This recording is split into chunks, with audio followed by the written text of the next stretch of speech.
Jom bersama Ustazah dalam tajuk Hindari Dosa-Dosa Besar siri kedua.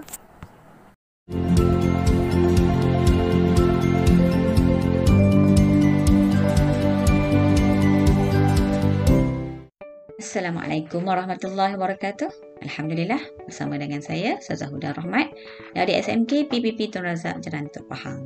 InsyaAllah pada kali ini untuk siri yang kedua dalam tajuk Hindari Dosa-Dosa Besar, kita akan menyambung beberapa lagi perbuatan yang termasuk dalam dosa-dosa besar dan kita akan tengok apakah pengajaran daripada hadis yang kita pelajari pada kali ini. Okay? InsyaAllah. Baik, kita nak sambung hari ini pada perbuatan dosa besar yang ketiga, iaitu membunuh. Okey. Baik. Perbuatan membunuh ini termasuk dalam dosa-dosa besar. Okey, berdasarkan dalil dalam surah An-Nisa ayat yang ke-93 yang berbunyi A'udzubillahi minasyaitonirrajim. Wa may yaqtul mu'mina muta'ammidan fajazaohu jahannamu khalidan fiha wa ghadiballahu alaihi wa la'anahu wa a'adda lahu azaban azima. Yang bermaksud, dan sesiapa yang membunuh seseorang mukmin dengan sengaja, maka balasannya ialah neraka Jahannam.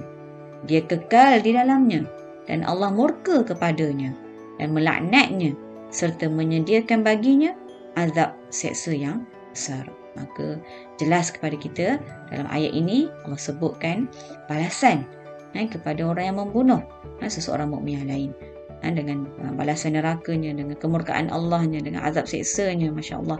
Jadi di situ jelas menunjukkan bahawa perbuatan membunuh ini adalah sebahagian daripada dosa-dosa besar. Okey. Baik, kita lihat maksud membunuh, perbuatan menghilangkan nyawa seseorang. Menghilangkan nyawa ini mungkin pelbagai cara. Okay, kita lihat contoh menembak dengan senjata api, menikam dengan pisau, ataupun meletakkan racun.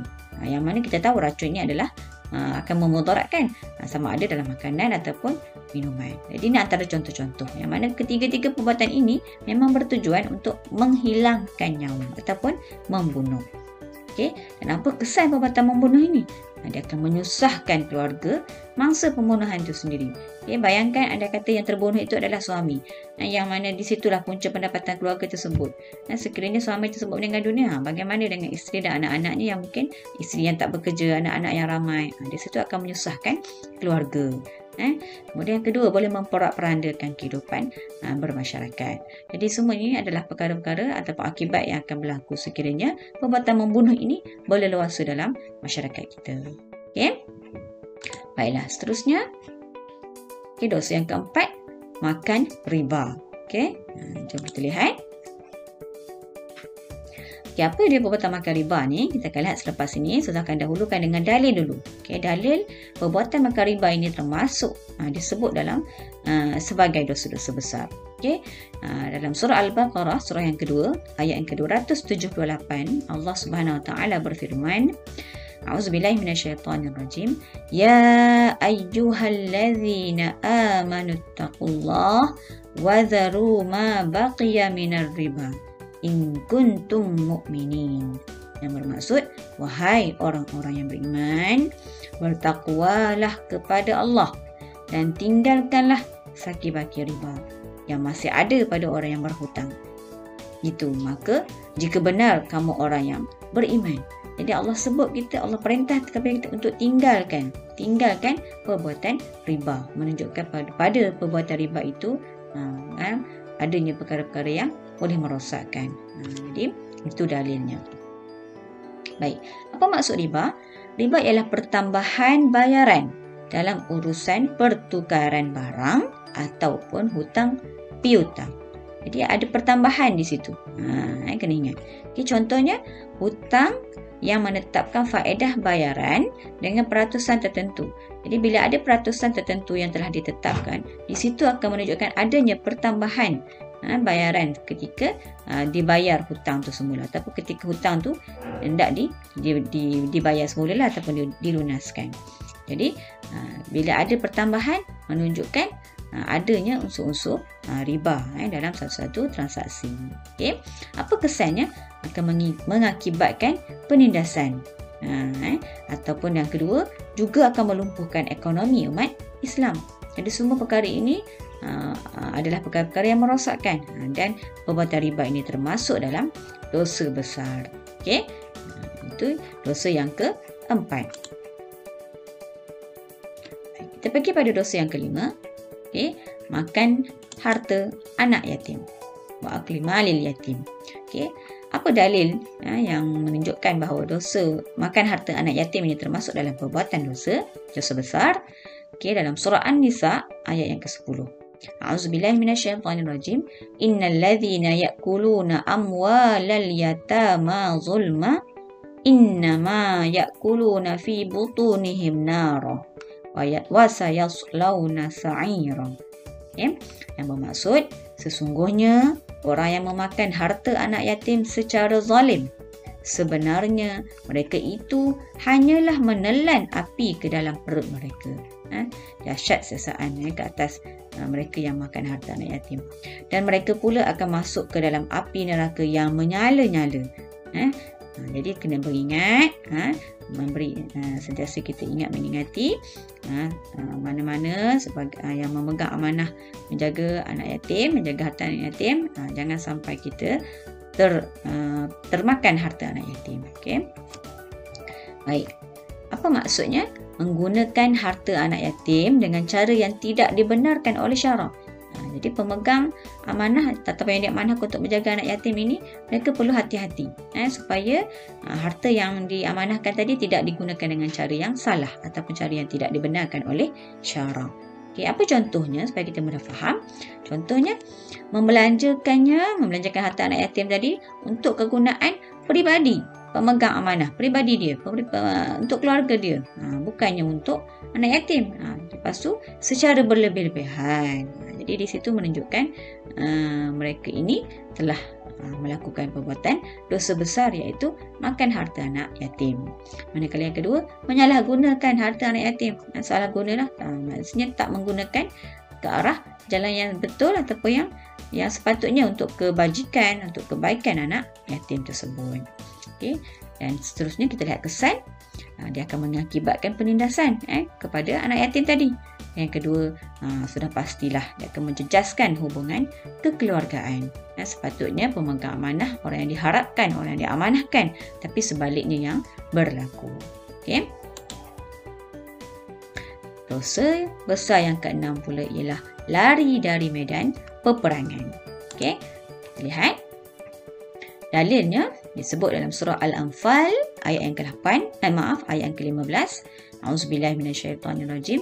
Ya ayyuhalladzina amanu idza laqitumul ladzina kafaru zahfa fala tuwalluhumul adbar. Yang bermaksud, wahai orang yang beriman, apabila kamu bertemu orang kafir yang memerangi kamu, maka janganlah kamu berundur. Perintah Allah supaya kita tidak berundur, supaya kita tak lari dari medan perang. Jadi barang siapa yang lari dari medan perang, maka di situ termasuk dalam dosa besar. Okey, maksudnya meninggalkan medan peperangan menghadapi musuh. Okey, mudah aja kita boleh faham. Okey, contohnya melarikan diri daripada pasukan yang sedang bertempur menghadapi serangan musuh. Jadi melarikan diri ni menunjukkan dia mengelakkan diri dia daripada mempertahankan agama ataupun mempertahankan negara.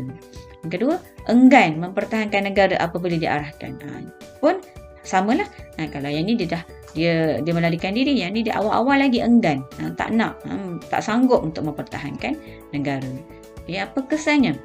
Sudah pasti dari segi keselamatan lah, keselamatan umat Islam dan negara akan terancam. Tidak ada siapa yang sanggup, semua pakai lari melarikan diri. Jadi di situ akan menyebabkan keselamatan kita akan terancam. Dan yang kedua, negara akan terdedah kepada penjajahan dan campur tangan asing. Apabila tak ada siapa yang sanggup mempertahankan negara, maka di situlah negara akan mudah dijajah oleh pendatang asing, oleh campur tangan asing, kuasa-kuasa asing. Jadi melarikan diri ini juga daripada medan perang termasuk dalam dosa besar. Baik, manakala dosa yang terakhir, menuduh perempuan beriman dan suci melakukan perbuatan zina ataupun disebut dengan istilah qazaf. Itulah hafal. Qazaf ni apa? Ini dia. Menuduh perbuatan beriman dan suci berzina. Okey, kita lihat dosa yang ketujuh. Dalilnya dalam surah An-Nur ayat yang ke-23. A'udzubillahi minasyaitonirrajim. Innal ladzina yarmunal muhsanatil ghafilatil mu'minat lu'inu fid dunya wal akhirah wa lahum 'adzabun 'azim. Surah An-Nur ayat yang ke-23. Yang bermaksud sesungguhnya orang yang menuduh perempuan yang terpelihara kehormatannya yang tidak terlintas memikirkan sebarang kejahatan lagi yang beriman akan dilaknat oleh Allah Subhanahu Wa Taala di dunia dan di akhirat, dan mereka pula akan beroleh azab seksa yang besar. Dua balasan Allah sebut dalam ayat ini kepada mereka yang menuduh perempuan beriman melakukan zina. Yang pertama, dilaknat oleh Allah dunia akhirat. Yang kedua, mendapat azab seksa yang besar dalam neraka Allah. Na'udzubillah. Okey, kita lihat. Okey, apa maksudnya? Perbuatan qazaf tadi menuduh wanita Islam yang baik, beriman, melakukan perzinaan tanpa membawa saksi. Dia sekadar tuduh dan tak ada saksi. Okey, contoh percakapan sebut ataupun pertuduhan yang jelas. Seperti dia sebut ataupun dia bagi tahu kepada seorang wanita yang baik tadi ataupun yang beriman tadi, kamu telah berzina. Ataupun dipanggil seorang wanita yang beriman itu, wahai penzina. Ini adalah contoh-contoh tuduhan ataupun contoh-contoh qazaf. Okey. Manakala kita lihat kesan akan menjatuhkan maruah. Menjatuhkan maruah wanita yang beriman itu, dan akhirnya boleh menyebabkan berlakunya perbalahan, pergaduhan, perselisihan. Okey. Satu maklumat tambahan, okey, hukuman terhadap orang yang melakukan qazaf ini menurut hukum hudud ialah 80 kali sebatan.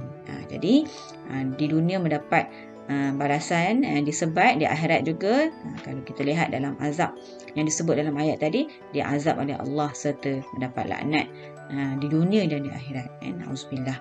Okay, jadi ini adalah perbuatan dosa besar yang ketujuh. Okay.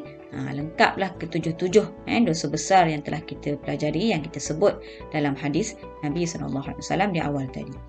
Okey, baik. Jadi kita nak lihat perkara yang keempat dalam tajuk kita, iaitu berkenaan dengan pengajaran hadis. Okey. Baik. Ada 5 pengajaran hadis. Okey, kita akan pergi yang pertama dahulu, iaitu kita hendaklah sentiasa memelihara diri daripada perbuatan syirik, kerana syirik boleh merosakkan akidah. Ini berkaitan dengan dosa besar yang pertama tadi, asyirku billah, perbuatan syirik. Kena jaga diri kita supaya tidak terlibat dengan perbuatan syirik. Okay, yang kedua, kita hendaklah menghindarkan diri dari perbuatan membunuh.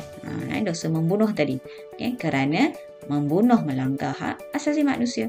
Dalam agama lain juga dilarang melakukan perbuatan membunuh. Okey, pengajaran yang ketiga, kita hendaklah bersikap amanah dalam mengurus harta anak yatim. Dalam perbuatan dosa besar makan harta anak yatim tadi, poin dia di sini, bersikap amanah. Okey, pengajarannya. Okey, untuk memelihara hak orang lain, khususnya hak anak yatim tadilah. Kita hendaklah bersikap amanah dalam menguruskan harta anak yatim untuk memelihara hak orang lain. Okey. Yang keempat, kita hendaklah mempertahankan keamanan. Ini berkait dengan dosa melarikan diri dari medan perang. Sepatutnya kitalah yang mempertahankan keamanan, mempertahankan negara kita, mempertahankan agama kita, supaya Islam dapat ditegakkan. Okey. Dan yang terakhir, pengajaran yang kelima, kita hendaklah menghindarkan diri, mengelakkan diri, menjauhkan diri kita daripada menuduh orang berzina tanpa bukti, supaya maruah umat Islam terpelihara. Okay, mudah-mudahan kita semua dilindungi oleh Allah Subhanahu Wa Taala daripada perbuatan-perbuatan dosa-dosa besar yang telah disebutkan oleh Nabi SAW dalam hadis yang telah kita pelajari tadi. Okay, jadi semoga bermanfaat apa yang Ustazah kongsikan pada kali ini. Jangan lupa untuk like, subscribe dan share channel Ustazah, dan semoga anda di luar sana bersama-sama untuk kita menghayati apa yang telah kita pelajari pada kali ini. Terima kasih kerana sudi menonton. Assalamualaikum warahmatullahi wabarakatuh. Jumpa lagi.